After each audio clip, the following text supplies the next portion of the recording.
Hello, everybody. Welcome back to another episode of Malcriada, Thoughts of a Girl in a Sick World. And what a sick world it is, indeed. This is your host, Sadra Knives, here to talk to you about all things femme, fair, and feared. Thank you so much for being here.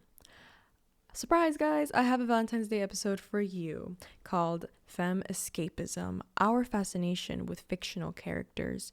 Because what better day to talk about love, romance, and dissociation. Cue the music!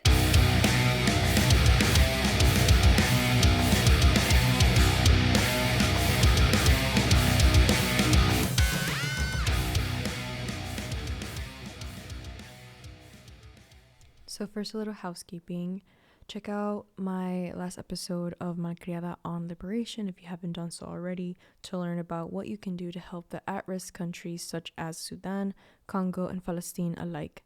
The topic of escaping our realities has come up as a result of seeing our global family in these countries experiencing genocide and apartheid. I'd like to add on to the conversation of escapism and how I see my demographic, Latina women and femmes, interact with it, and how we can use it for good. Make sure to follow my socials to be up to date with the pod and future projects. I just want to help build community through, our creativity, through our art, through our anything, and hope to inspire other kiddos and other people to do the same. So without further ado, Femme Escapism.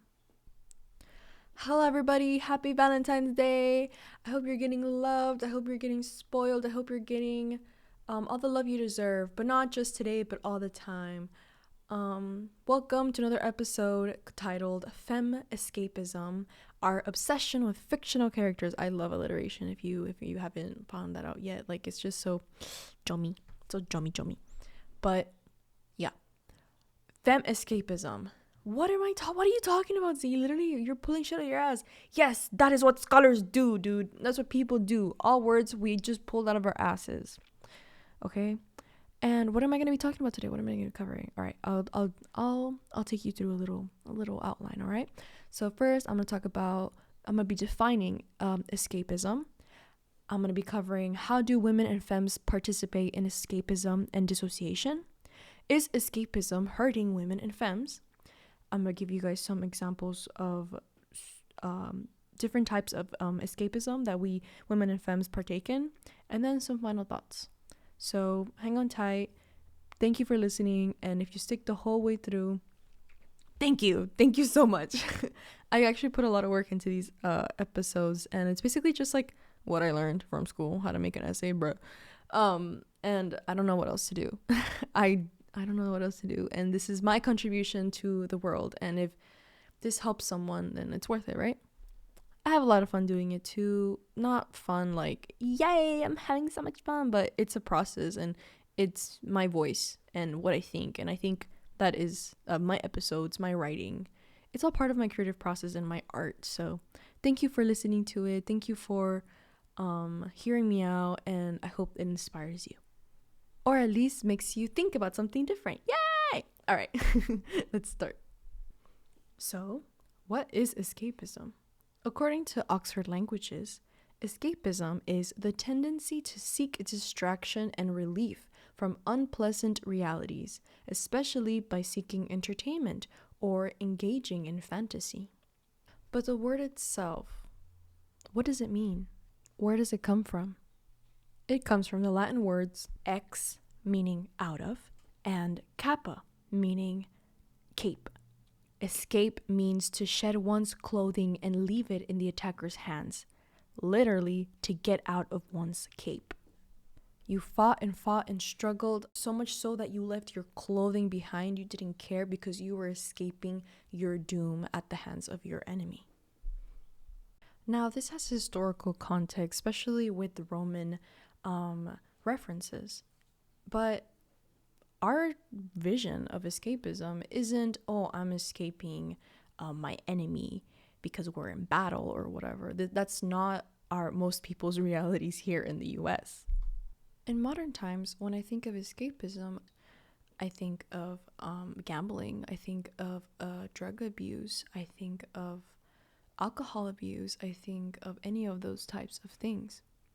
And I'm not here to say, yay, go do that, that's good. I'm just saying that I understand why most people feel like their only way of achieving pleasure or happiness is through these quick fixes, because they know that happiness is not sustainable, and a healthy lifestyle really isn't sustainable under the conditions that capitalism serves us.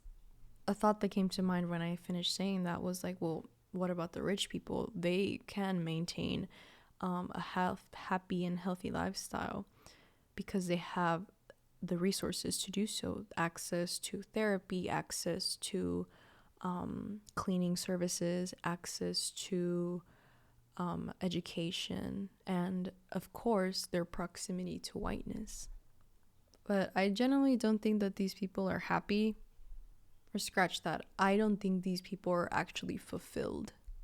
In fact, I think the pursuit of such wealth and such riches and luxury and all that kind of stuff is a type of escapism in itself. But let's draw our focus back on women and femmes, and how are we participating in escapism? Are we doing it the same way everyone else? I have some thoughts on that. Let's go over the different ways that women and femmes escape, mentally, physically, and spiritually. First, we have mentally. And when I think of escaping mentally, I think of all things related to storytelling. When we immerse ourselves in storytelling, we can immerse ourselves in a book, in a video game, in a sport, in anything creative, let's say. Next, we have physically. This would pertain to beauty rituals, aesthetic niches, skincare, diet culture. And lastly, we have spirituality, which I think the way women and femmes escape or participate in escapism in their spirituality is through Marianismo and the quote-unquote nice Christian girl archetype. But let's start with escaping through storytelling.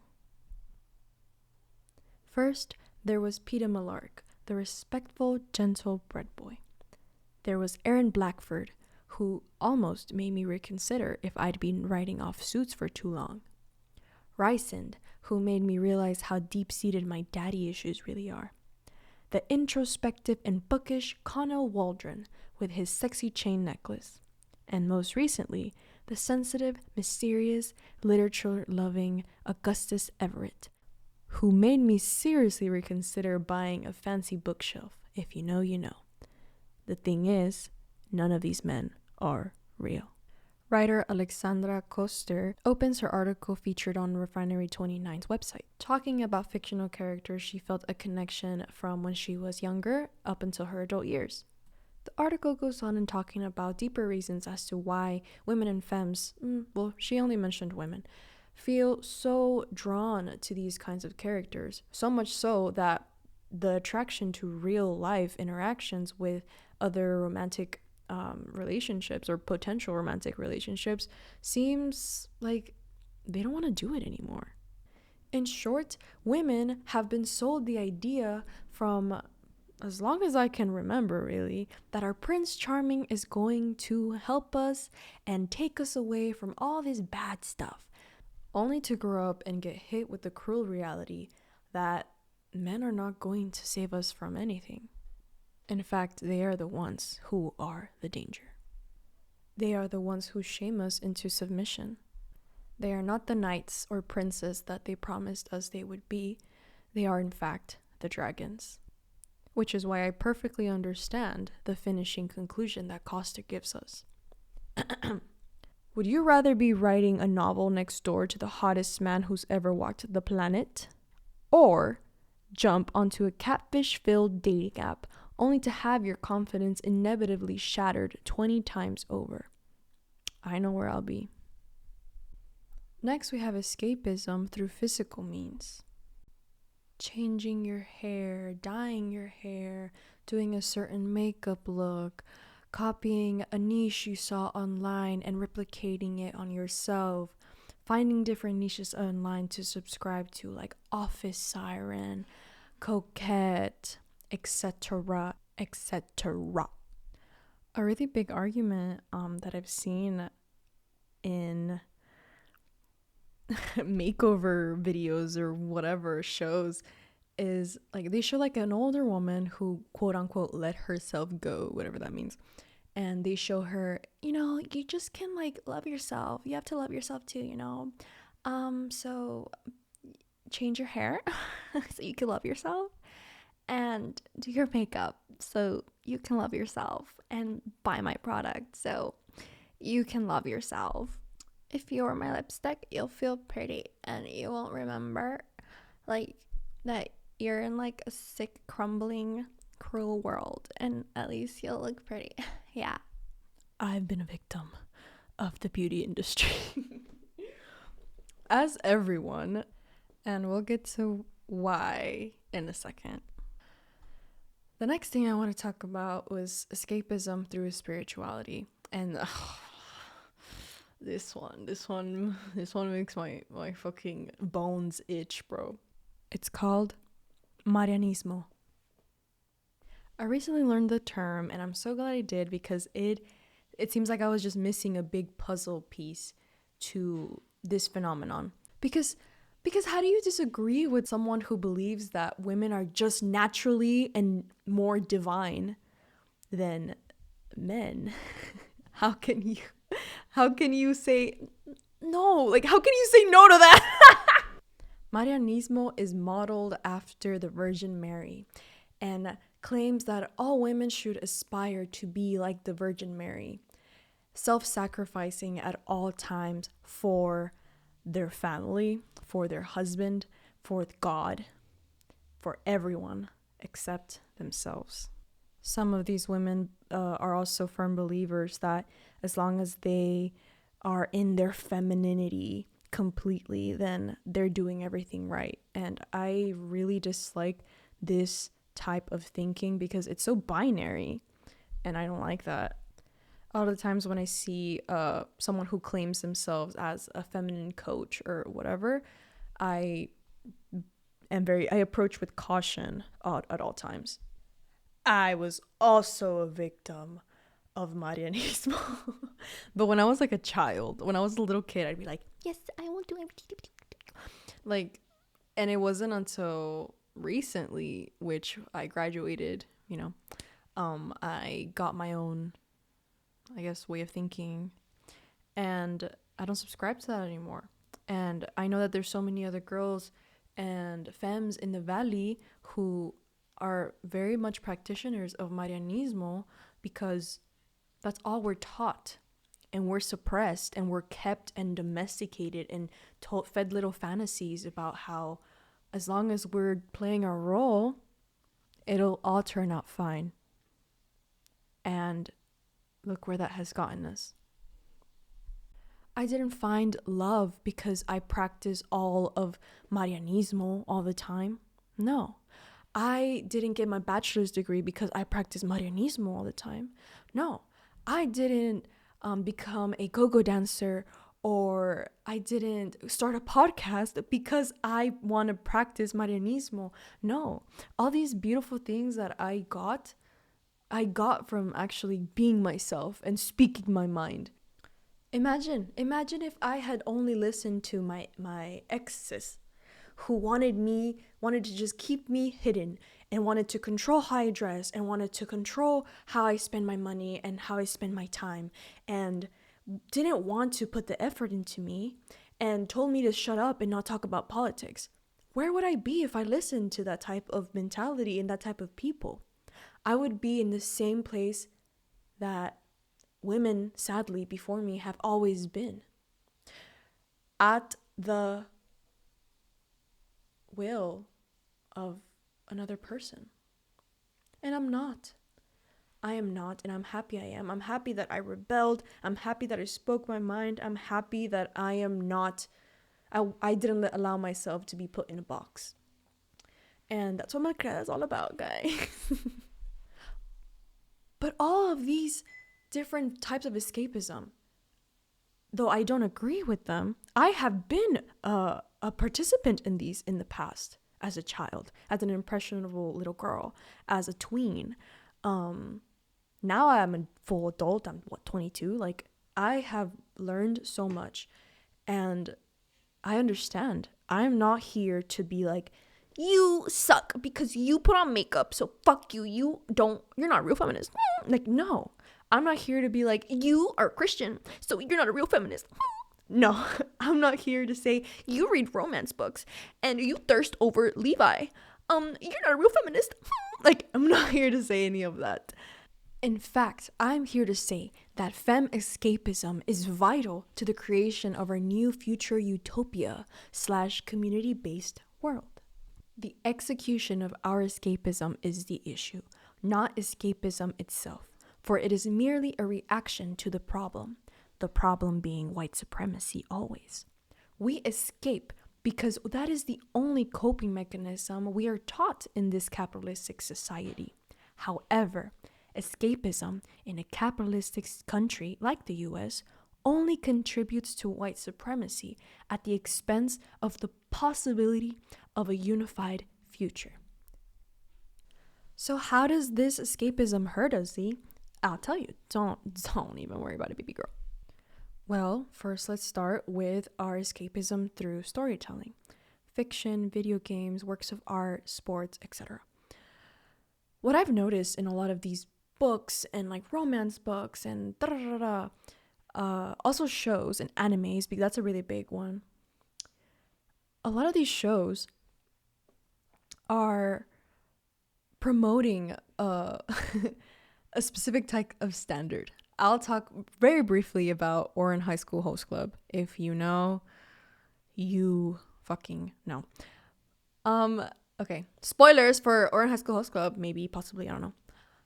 Basically, it's a bunch of rich, it's always a bunch of rich boys or a rich boy who falls in love with the poor, smart girl who made it onto the high school academy on a scholarship, and she's just so smart and different than all the other rich girls, and she's so humble and she's so self-sacrificing, and that's why she gets picked. That's why she I ate this up when I was a kid. I ate this up because that was me. I was a poor girl, quote unquote, because I don't want to say poor because nada me faltó. I never was missing anything. I was never missing food. We didn't have like a for sure house, but my parents made sure that we always had some type of shelter. I consider myself living a very very, very privileged life. But compared to the people I went to school with, this was not the case. This was not the case at all. And they made sure to let me know. Even the nice ones, they make sure to let me know in their own little ways. Like, I had rich friends, and we've only hung out in my house once. Yeah, like, it was never like, hey, why don't we go to your house? It's like, no, we know we're not going to go to your house because you don't have space, and what are we going to do at your house? Nothing, you know? And it's the little things. And there's this little catchphrase that the main character, Haruhi Fujioka, would say. She'd be like, these damn rich people. And it was really funny because I was like, oh my god, that's me. Oh my god, that's me in school, and I'm so smart and everyone is so dumb. And it's so stupid because, like, as I grew up into being a normal person and not just a little kid who just wants to feel good and seen, I was like, I don't want to feel like I'm better than these people. In fact, I don't want to feel like I'm better than anyone, because I'm not. I'm just another person, and who farts and shits and burps. Like, it doesn't matter how much money this person have and how much this other person have. All of that is an illusion of white supremacy and the hierarchy that they created for no reason other than to hoard all of the resources in the world. But yeah, these pieces of literature often are upholding these hierarchies themselves,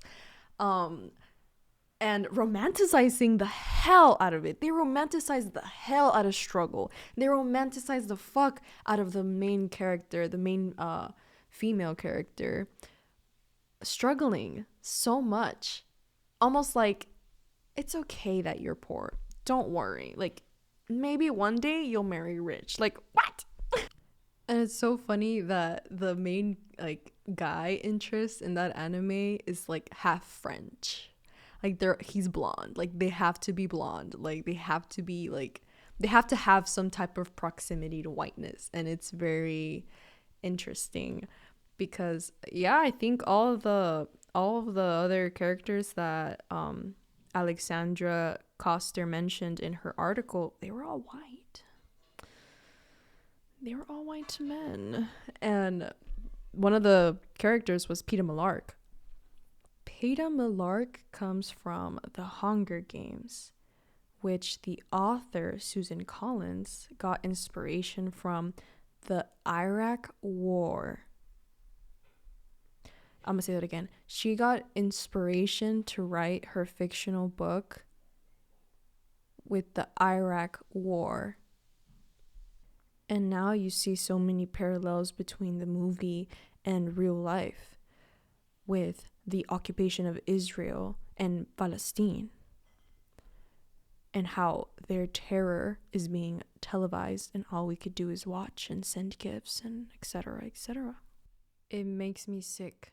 It makes me sick to my stomach that people here in the West are able to draw inspiration from war and profit off of it. If that's not white supremacy or someone reaping the benefits of white supremacy, then I don't know how else to explain it. Next is Femme Escapism through material means. How is escaping materially through our material thingy-mabobs hurting us? And how are we executing it in a way that is rooted in white supremacy? Well, it's very, very, very simple. All of these trends, all of these standards that the beauty industry sets are all based on white supremacy.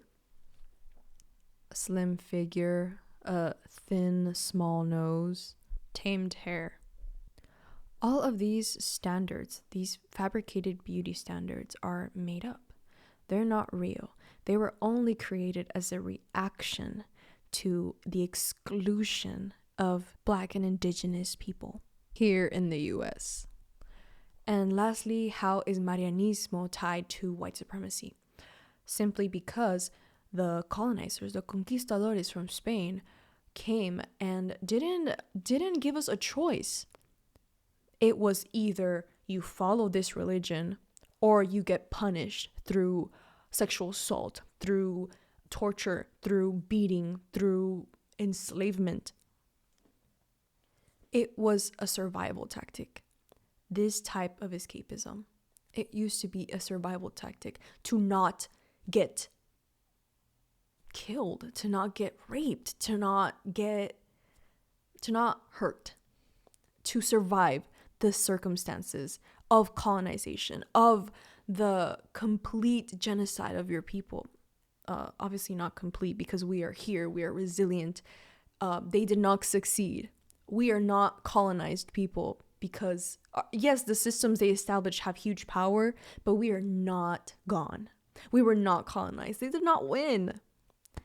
But in the way that their big play is infiltrating us, infiltrating our traditions, infiltrating and appropriating our traditions, which is basically what this is doing. They have even infiltrated and cultural appropriated storytelling, escapism, imagination, which is which is the point of this episode, y'all. It's not just to be like, ew, everything's fucked up. No. We're changing that type of thinking. We're rewiring our brains because this is the age of Aquarius. So I'm here to say, yes, we do need femme escapism. Yes, we do need our imaginations to imagine a newer world, a better world, a cleaner world, a safer world for everyone. And not just a certain amount of people who hoard all of the resources, who hoard all the wealth, who hoard all of the benevolence. And distribute terror amongst the rest. How is that good? How is that the best country on earth? I am here to say that escapism in a capitalistic society has been infiltrated, because our escapism is just our imagination. It's our creative power. It's the reason why Susan Collins gets to be a best-selling author, because she was able to create a new world that people resonated with, and people resonated with the characters. Same thing with Attack on Titan. Same thing with all the other pieces of art that we've noticed and that has impacted us. There is power in that. Now, how do we use that power for good? How do we use our escapism through our mental escapism, our physical escapism, our spiritual escapism, to go to a place where we can just imagine a new world and then come back and try to build it, try to make it come to life? Not just publish a book, not just publish a book and then fuck off and disappear forever and live comfortably the rest of your life. What the fuck? Not just releasing a series and then releasing another series and then releasing another series that's going to bring you millions of dollars, and that's going to be putting pockets into the same very people who are causing and funding these genocides, these terror attacks, these bombs. It's all more connected than we think. I want to talk a little bit about utopias and the word utopia and where it came from. So, utopia is an ideal commonwealth whose inhabitants exist under seemingly perfect conditions. The first word occurred in Sir Thomas More's Utopia, published in Latin, as libellus de optimo republica statu de que nova in sola utopia. I don't know if I said that right, but that's how I'm reading it. I apologize to the Latin language. But this roughly translates to concerning the highest state of the republic and the new island of Utopia. It's really interesting to find out that utopia came from literature and people just making up stories and people satiring their own government.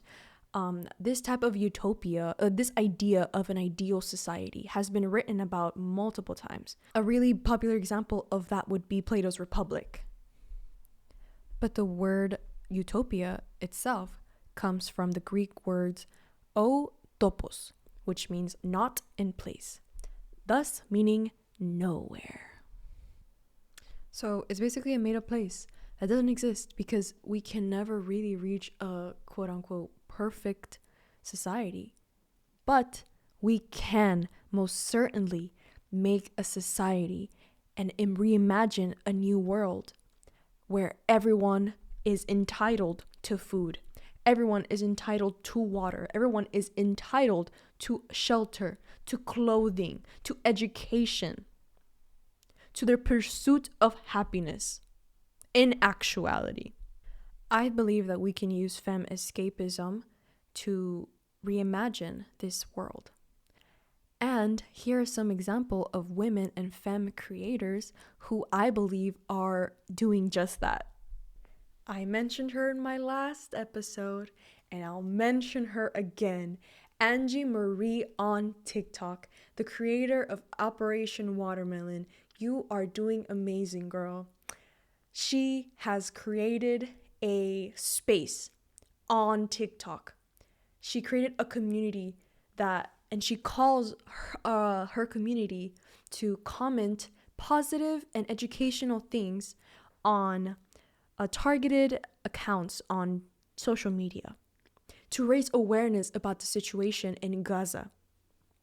And recently, we got Bisan, which she is a reporter, a very young reporter. I don't want to say that she's doing it for fun, because she's not. She was forced to be a reporter. She was forced to report on the genocide of her people as a plea. And she told us, hey, keep doing that. That is so smart. Thank you. And there were so many people saying, that's not gonna work. Why are you doing that? That's not helping anyone. Bunch of naysayers, dude. Bunch of fucking naysayers. Angie escaped. Angie disconnected herself from reality, because this reality will tell you you can't do it. This reality will tell you there's no point. This reality will tell you there is no community. You're all on your own. She ignored them. She led with her imagination. She led with her heart. She led with her creativity. And we got all these TikTokers and organizations, the NFL, celebrities. We got them all trending for Gaza, for Palestine, for the names of the press heroes of Gaza. That is amazing, girl. Shanspeare on YouTube.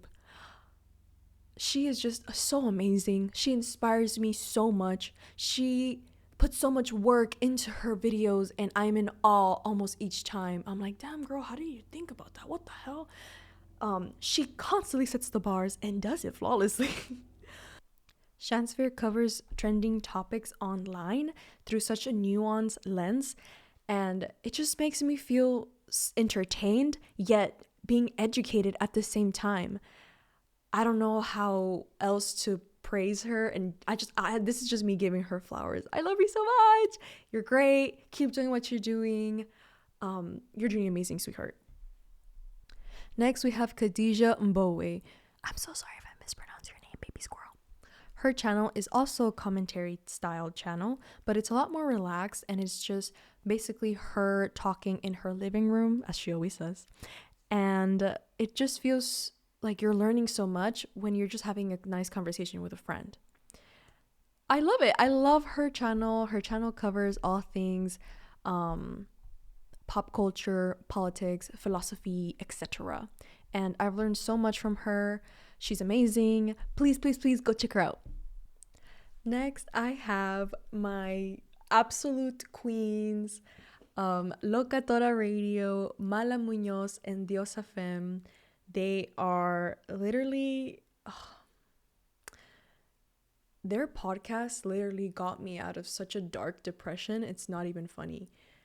I had no one to talk about all the things that were in my mind about, not even therapists, because therapists in the Valley and the therapists that I could afford didn't validate my queerness, didn't validate my trauma, didn't validate me, and just focused on this ugly hyper-individualistic mindset that I do not subscribe to. Locatora Radio helped me I'm gonna get emotional. Locatora Radio helped me understand that I have a place in this world as a loca amor, as a girl who, as a Latina, as a Chicana, as a girl, as a femme, as a queer woman, as a queer person. They just inspired me so much. They cover politics, they cover philosophy, they cover trending topics, as all these beautiful, beautiful, amazing women and femmes do. And they do it in such a way that it doesn't make you scared. It makes you, it empowers you, and it reminds us that we have a community. Don't even worry about it, baby girl. At the end of the day, we always have our community, and we always pull through. And I highly encourage you to check out their podcast. I also follow Mala Muñoz's podcast, Marihuanera. So good. Literal gold. These girls are everything. Sorry, these women, these femmes are everything to me. And they are the reason I started podcasting. Yeah. Next, we have Ayandastood on Spotify with her podcast now called Soul Salon, which is such a good name for it, by the way. She's changed it a few times, and I love it each time. Oh my God, having her in my ear, dude. Having her in my ear helped so much. I can't even begin to explain. Like, she helped me rewire my brain into not shaming myself, into like just completely separate myself and stop thinking in such a way that has been inculcated into my head, that shameful way of thinking. it's so amazing. And I think this new way that she's calling her podcast is so fitting. It genuinely feels like I put on my headphones, I listen to her, I go for a walk, and I'm like, yes, Ayandastood. Oh my God, I never thought about it this way. This is so amazing. I'm so glad that you came to this realization. I'm so happy that that you brought this into the world, because it's so amazing. And her thoughts, her mind is so amazing. She's just amazing. Please check her out. She is doing the work. She is doing it. She is just so amazing. And her podcast was one of the ones who helped me get out of such a dark place when I moved up here to Washington. So she's been helping me out the most as of now. So yes, please check her out. Thank you so much to these amazing people, these amazing women and femmes who have paved the way for others like me to pursue their dreams in the creative fields and help our community and destroy the system and to help reimagine a new world that we don't have to escape from. And that if we do escape from it, it's only momentarily. And that escapism doesn't perpetuate any type of white supremacy, doesn't perpetuate any type of harm onto us, onto our minds, onto our bodies, onto our spiritualities. Thank you so much. And of course, they will be linked in the show notes. All right, moving on to the final thoughts. I'm coming at you guys with a little bit of hope. And I know that sometimes that could be irritating. But I think it's only that way because our oppressors have made trying to escape their system so difficult through divide and conquer. They have divided us into all these different types of identities, but we're all one people. And with so many different types of identities, so many different types of subcultures, so many different types of experiences, it's going to get messy, it's going to get chaotic, and not everyone's going to be able to agree at one time. And the women I mentioned before are doing that work. I want to do that work. I want to help my community reach a point where they can feel okay. They don't have to feel like they need to perform a certain way and all their needs are met. And yeah, that's all I want. That's all that occupies my mind all the time ever since I learned about injustice as a little girl. And when you're a first gen kid, when you're an immigrant, when you have indigenous roots, if you're so lonely up here, if you feel completely disconnected and you feel like you don't matter, at least that's how I felt. Not because I was ashamed of who I was, but because I was more angry. I was like, why? This makes no sense. And I'm getting more angry if you keep telling me that I don't matter, because that makes no sense. I know there's something here and I know it's not me. And I know like the evil in this world is not just a little girl. We're not the evil in the world, but the solution. Yeah. I'm a firm believer in that now. And that voice in my head that's always saying, no, you can't do it. No, it's not worth it. No, like you're not going to reach anything. And so what? And so what if I don't achieve to see a re-indigenized world in my lifetime? I don't care. I don't care if I don't get to see it in my lifetime. That's the thing. It's not for me. And that's what some people don't seem to grasp. That I'm not trying to do all this work for glory or whatever anymore. Not anymore. Back when I was a dumb little little teenager, yeah, but I'm not a teenager no more. And I think that's something we all have to start considering. And it's hard because so many of us are still acting like children because we were never parented into becoming adults. We were never taught how to be adults because our own parents don't even know how to be adults. They don't know, we don't know how to care for each other. And I think that women and femmes are using their imagination, like I mentioned before, into doing it. And I really do think that it will happen. De que va a pasar, va a pasar. This nation is going to fall. And this is not in a way of being like, oh, you have to be scared. Like, no. It's a pattern. All of these civilizations, all these capitalistic civilizations collapse after about 200 years. 250 years, whatever. And it's not a matter of if. It's not. It's a matter of when. And when that day comes, when the United States is not what it is right now. People always imagine the future, the dystopian future of the United States as people ravaging for like food or toilet paper, etc.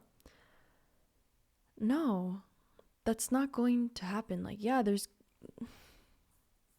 the dystopian world of the US is now. And if someone is barely coming to that realization, I am the bearer of the news that you have lived an extremely privileged life. Yes, and people with privileges still struggle. And I can't wait for that day. And this is not me wishing for any like terror to come on this country. I don't wish terror on anyone. Like I've said before, I want everyone to be okay. I want everyone to be cared for. I want everyone to have a place. I want everyone to feel like they belong because they do. According to natural law, we are all entitled to life. That voice in your head that tells you, hey, that's wrong, you know that's wrong, has been so silenced by the voice in us that tells us, shut up, don't even try. All of our escapism, our imagination, has been co-opted.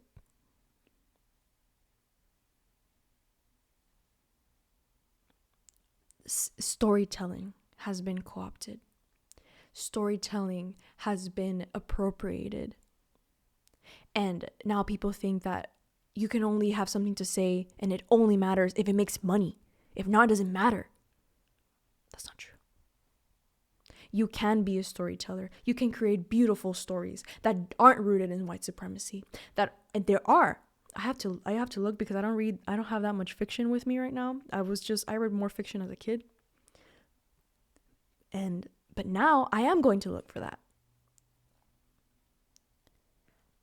Makeup was appropriated.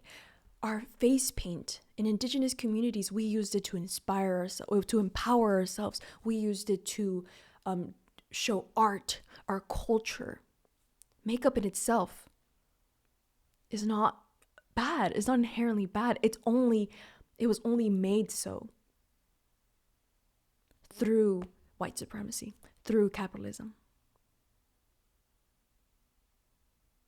Do you see the connections? Spirituality was appropriated. Now we have all of these, oh, yeah, you can do everything, just manifest it, just all of these type of practices have been appropriated of indigenous communities, of indigenous practices. All right, I think that is all I have for you guys today. Thank you so much for listening to another episode of Malcriada. Thank you so much I hope that this topic didn't ruin your Valentine's Day. I hope that you enjoyed it and savored it and were like, I hope that you eat good today. I hope that you have an amazing day full of love, laughs, and life. Live, laugh, love. And essentially, I hope you live, laugh, love. All right. Thank you so much for listening to another episode of Malcriada, That's of a Girl in a Sick World. And what a sick world it is. This was your host, Sodger Knives, signing off.